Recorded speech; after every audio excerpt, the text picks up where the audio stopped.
Bonjour à tous et bienvenue pour cette première matinée du Grand Oral du handicap organisé par le collectif Handicap. Le collectif Handicap regroupe 51 associations nationales représentant les personnes handicapées et leurs familles, et il nous a semblé évidemment naturel et même obligatoire d'organiser un échange avec les candidats à l'élection présidentielle.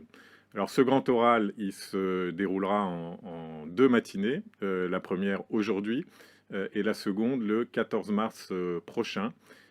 Et dans ces deux matinées, nous avons fait le choix d'inviter l'ensemble des candidats, de l'extrême gauche à l'extrême droite, pour qu'ils et elles viennent échanger avec nous sur leur programme et sur l'impact aussi de leur programme, de leurs propositions sur les personnes handicapées et leurs familles.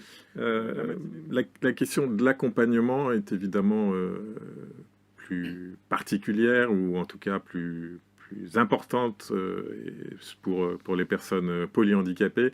Et avant d'aborder le sujet avec Marie-Christine Thézenas-Dumoncel, qui est présidente du groupe Polyhandicap France, je voudrais que nous écoutions une question qui nous a été envoyée. Bonjour. Quelles sont les solutions envisagées pour accompagner et répondre aux besoins de jeunes adultes comme mon fils qui ont une très forte déficience intellectuelle et ne seront pas autonomes tout au long de leur vie? Pour information, sa psychologue évalue l'autonomie de mon fils équivalente à celle d'un enfant de 1 an et demi, mais mon fils a 23 ans. Merci pour vos réponses. Marie-Christine, donc j'ai dit, vous êtes présidente du groupe Poly Handicap France, membre de notre collectif. C'était évident pour nous qu'il fallait aborder la question des personnes polyhandicapées avec des besoins d'accompagnement complexes. On sait à quel point la politique ou les politiques du handicap ne reconnaissent pas ou pas suffisamment ces personnes. Quelles revendications ou quels témoignages vous pouvez nous apporter? Eh bien, d'abord, les deux précédentes questions ont exactement posé les difficultés que nous rencontrons quotidiennement. Effectivement, mon cœur de métier est le polyhandicap, mais je parle aussi pour des handicaps complexes. Je parle pour l'autisme, je parle pour la déficience intellectuelle profonde, je parle pour le handicap psychique, qui sont des handicaps, ce qu'on appelle des handicaps complexes. C'est une drôle d'expression, parce qu'il n'y a évidemment pas de handicap simple. Mais tout de même, ce qu'il faut en dire, c'est que ce sont des personnes qui auront le moins d'autonomie et le plus besoin d'un accompagnement humain solide. Et c'est là-dessus que je voudrais intervenir. Parce que le premier point tout de même, c'est que je ne sais pas de qui je parle. Ça peut vous surprendre, mais en réalité, je ne sais pas combien de personnes je viens d'embarquer avec moi dans ce discours. Je ne sais pas combien, parce que nous n'avons aucune étude épidémiologique, nous n'avons aucun diagnostic territorial, nous n'avons même pas eu ce diagnostic c'était dans la loi de 2002, ça fait 20 ans, c'était dans la loi de 2005, c'était la première mesure du feu, le volet polyhandicap. Rien n'a été fait, ça fait 20 ans que ça dure. Alors moi je veux bien qu'on construise toutes les politiques publiques du monde, mais comment est-ce qu'on construit des politiques publiques quand on ne sait pas combien de personnes sont concernées? C'est exactement comme si on rentrait avec un super tanker dans le canal de Suez avec tous les appareils en panne et un bandeau sur les yeux. C'est juste insupportable. On ne sait pas et donc on avance comme on peut dans le flou. Ces handicaps-là sont des handicaps qui ont surtout besoin d'un accompagnement humain. Alors là, j'ai l'impression de faire un peu voiture-balai parce que tout a été déjà dit avant, notamment sur la compensation. La compensation humaine, elle est considérable, enfin c'est un besoin considérable. Un certain type de handicap n'y ont pas accès, et pour ceux qui y ont accès, notamment le polyhandicap, on a un volume horaire qui est complètement insuffisant quand on sait qu'on parle de personnes extrêmement dépendantes, parfois affligées d'épilepsie qui peuvent aller jusqu'à mettre leur jour en danger, et donc qui ont besoin d'un accompagnement continu, formé, en nombre suffisant, précoce et tout au long de la vie. Alors évidemment, les familles font ce qu'elles peuvent, mais il faut un accompagnement professionnel et un accompagnement en équipe. D'où la nécessité des structures, des établissements et des services. Et en établissements et services, les places manquent. Mais quand je vous dis qu'elles manquent, c'est dans des proportions absolument ahurissantes. Je vous donne un exemple très simple, c'est factuel. Ce sont les chiffres de l'adresse. Il y a 6000 jeunes actuellement en Amendement-Creton qui attendent des places dans des établissements pour adultes. Dans le polyhandicap, il nous manque 10 000 places. Dans l'autisme, il en manque peut-être 10 fois plus. Et dans le handicap psychique, on n'en parle même pas. C'est minimum 4 ans d'attente pour obtenir une solution. Et pour les handicaps rares, c'est 70% d'handicaps rares qui sont à domicile. Pas par choix, par nécessité. Quand on a la chance de trouver une place, c'est comme les chaises musicales, quand on a la chance de trouver une place, quand on a la quantité, on n'a pas forcément la qualité, parce que les établissements, et notamment les établissements pour adultes, ont des budgets insuffisants, donc ils ont des personnels trop peu nombreux, trop peu formés, trop peu qualifiés.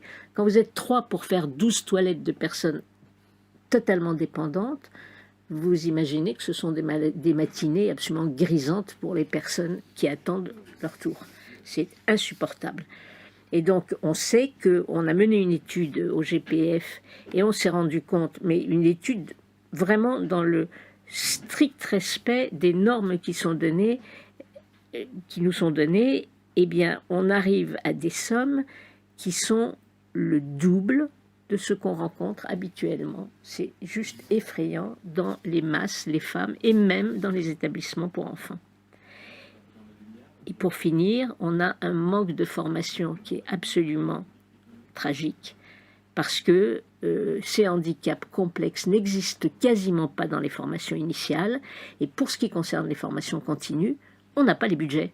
On n'a pas les budgets parce qu'il faut non seulement payer les formateurs, mais de surcroît, dans ce type de handicap, il faut remplacer les gens qui sont partis en formation.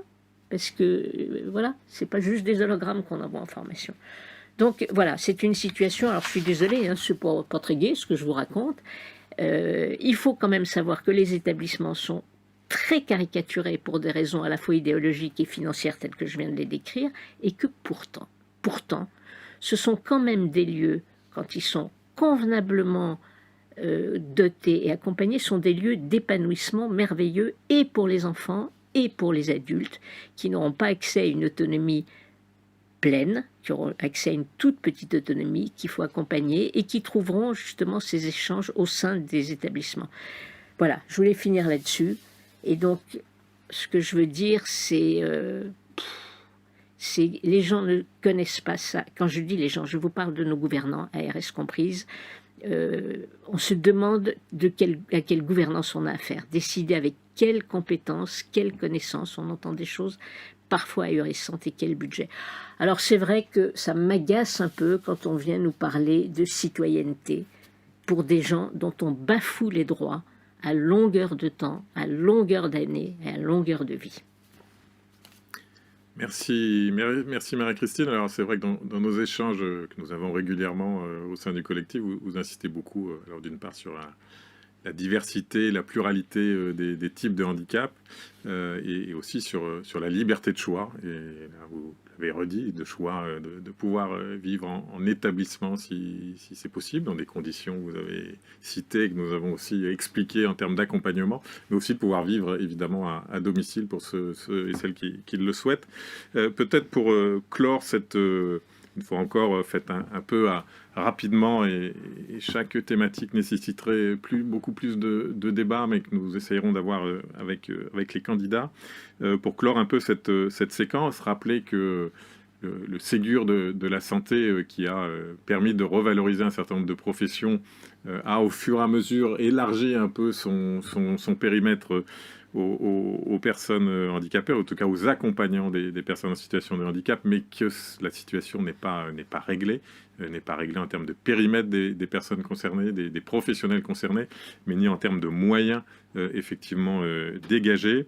que les difficultés d'accompagnement, les manques d'accompagnement, les manques de personnel, que ce soit en établissement ou à domicile, ont évidemment un impact sur la santé et la sécurité des personnes handicapées, notamment des personnes polyhandicapées, et que donc cette conférence des métiers qui s'est tenue le 18 février dernier n'a pas encore réglé la totalité de ces situations d'urgence et restera un sujet majeur pour le prochain quinquennat. Alors là aussi, on a évidemment plusieurs revendications, mais il faut en mettre une un peu en exergue. Il faut naturellement, et je pense que ça passera notamment par la programmation et les moyens dégagés dans le cadre de la branche autonomie, mais garantir cette qualité de l'accompagnement en nombre suffisant grâce à des formations aussi, de meilleures formations, ça a été dit notamment par Marie-Christine, et par aussi la valorisation des compétences, par aussi une réflexion sur l'amélioration des conditions de travail pour les accompagnants. Qui dit liberté de choix de vie, dit aussi de se poser la question des ressources et du pouvoir d'achat des personnes handicapées, puisque évidemment sans ressources, il est sans accompagnement, on vient de le voir, mais sans ressources, il est compliqué d'avoir une pleine autonomie. Et donc c'est la quatrième thématique que l'on va aborder maintenant.